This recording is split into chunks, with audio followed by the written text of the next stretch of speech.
សម្រាប់បងប្អូនយើងដែលតែងតែសួររឿង drawing pad ដែលមាន monitor អញ្ចឹងឥឡូវមានហើយបងប្អូននេះ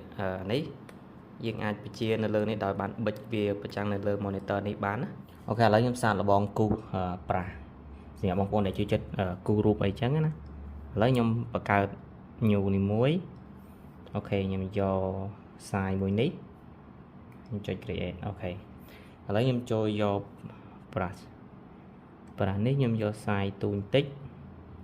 សាកពណ៌ក្រហមមកបងប្អូនចាំមើលមើលដៃខ្ញុំអូខេគឺ smooth មែនតើឃើញអត់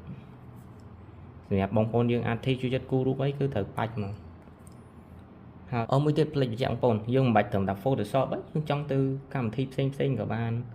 ចូល YouTube ចូល YouTube មកយើងអាច